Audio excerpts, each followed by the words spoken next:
বিয়ের প্রথম রাত মানে আমার বাসর ঘরটায় আমার শাশুড়ির সাথে আমাকে ঘুমাতে হয়। আমাদের প্রেমের বিয়ে। আমাকে যখন বাসায় নিয়ে আসা হলো বিয়ের পর প্রথম রাতে আমার শাশুড়ি অনেক হাউমাউ করে চেঁচিয়ে উঠল, অনেক কান্নাকাটি শুরু করলো। আমার স্বামী তখন রুমে এসে পাঞ্জাবি খুলতেছিল, সাথে সাথে পাঞ্জাবিটা খুলে তার মায়ের রুমে চলে গেল। বলল, কি হয়েছে মা, তুমি এত কান্নাকাটি করছো কেন? কি হয়েছে? আমিও বিছানা ছেড়ে সাথে সাথে আমি আমার শাশুড়ির রুমে চলে গেলাম। সেখানে গিয়ে দেখি আমার বড় যাও সেখানে উপস্থিত। সে আমাকে কাছে ডেকে নিয়ে বলল, কিছুই হয়নি বোন, তোমার শাশুড়ি এখন থেকে মনে করতেছে ছেলে বিয়ে হয়ে গেছে মানে তার ছেলে পর হয়ে গেছে। সে এখন বউয়ের সাথে ঘুমাবে, আলাদা খাবে, এজন্য কাঁদতেছে। ঠিক আমার বিয়ের সময় এমনটা হয়েছিল। আমার শাশুড়ি তখন অনেক কান্না করতেছে। তখন তার ছেলেকে বলতেছে, ওরে বাবু, তুই আর আমার নাই রে, তুই তোর বউয়ের হয়ে গেলি, এখন আমার কাছে আর কে ঘুমাবে? আমার শাশুড়ির ছোট ছেলে হচ্ছে আমার স্বামী, তাকে ছাড়া কখনোই তার ঘুম হয় না। সাথে সাথে আমার স্বামীও বলে উঠল, কান্না করিও না মা, তোমার শরীর খারাপ করবে, আমি তোমার সাথেই ঘুমাবো। আমার শাশুড়ি আবার তার পাল্টা জবাব দিল, এখন আর আমার শরীর খারাপ করলে তুই কি আর আমাকে দেখবি? তুই তো পর হয়ে গেছিস। আমার স্বামী যখন বলল আমি তোমার সাথেই ঘুমাবো, বউয়ের সাথে ঘুমাবো না, তখন দেখি আমার শাশুড়ি আবার ঠান্ডা হয়ে গেল।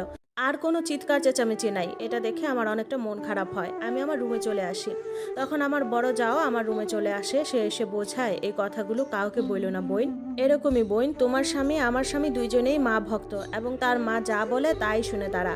তুমি তো প্রেম করে বিয়ে করেছো, হয়তোবা তোমার স্বামী তোমাকে কিছুটা বুঝতে পারবে, কিন্তু আমার তো সেই 9 বছর আগে বিয়ে হয়েছে, তাও পারিবারিকভাবে। আমাকে যখন বিয়ে করে আনে তোমার শাশুড়ির এই অযথা কান্নাকাটির জন্য, তোমার বড় ভাসুর আমার গায়ে যে কতবার হাত তুলেছে সেটা এতদিন আমি ভুলেই গিয়েছি। তুমি তোমার স্বামীরে হাতে রাখো, না হলে আমার মতোই কপাল হবে তোমার। এই কথাগুলো বলার পর আমার বড় যা তাড়াতাড়ি আমার রুম থেকে বের হয়ে গেল। এতক্ষণে আমার বড় যা আমাকে যে সমস্ত কথাগুলো বলতে চেয়েছে আমি সবই বুঝতে পেরেছি। বুঝলাম যে অতিরিক্ত মা ভক্ত ছেলের কাছেই এসে পড়েছি। তো যাই হোক, আমার শাশুড়ি ঘন্টা দুয়েক পরে হাতে একটা বালিশ নিয়ে আসলো আমার রুমে। এসে সে মাঝখানে শুয়ে পড়লো, তার ছেলেকে ডান পাশে এবং আমাকে বাম পাশে রেখে সে মাঝখানে ঘুমিয়ে পড়লো। ঘুমানোর আগে বলল, সকালে উঠতে হবে তোমাকে, অনেক মানুষজন দেখতে আসবে তোমাকে, তাড়াতাড়ি ঘুমিয়ে যাও। যাই হোক, সব কিছুই মেনে নিলাম। বিয়ের পরদিন আমার বাড়ির লোকজন আসে আমাকে এবং আমার হাজব্যান্ডকে নিতে। ঠিক সেই সময় আমার শাশুড়ি আবার অসুস্থ হয়ে পড়ল। তার পায়ে অনেক বাতের ব্যথা উঠল। আর আমি তো বুঝতে পেরেছিলাম সে এটা ভান করতেছে, শুধু বুঝলো না তার ছেলে।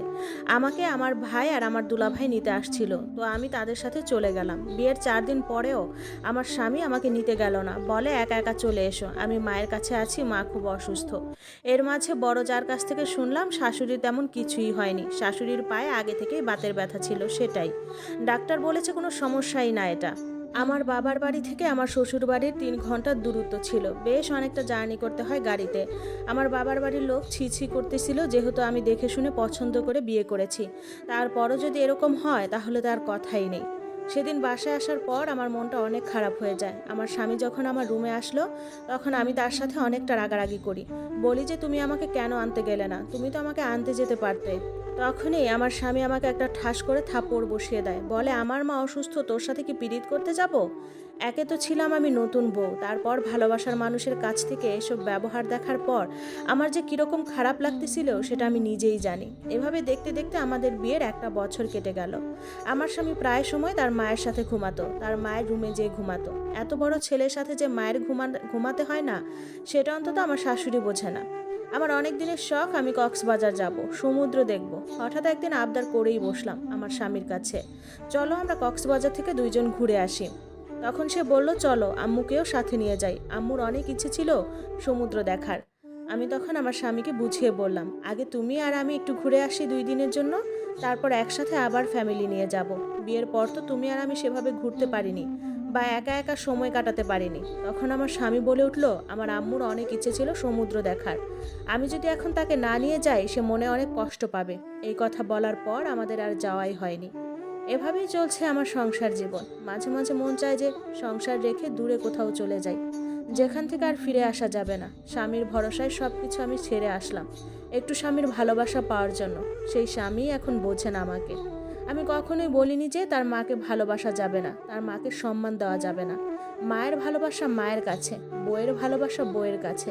কিন্তু সে এটা মানতে নারাজ। তার মায়ের কথা সত্যতা যাচাই না করেই প্রায়ই আমার গায়ে হাত তোলে, ভুল বুঝে আমাকে। জানি না এভাবে আর সংসারটা কতদিন টিকিয়ে রাখতে পারবো।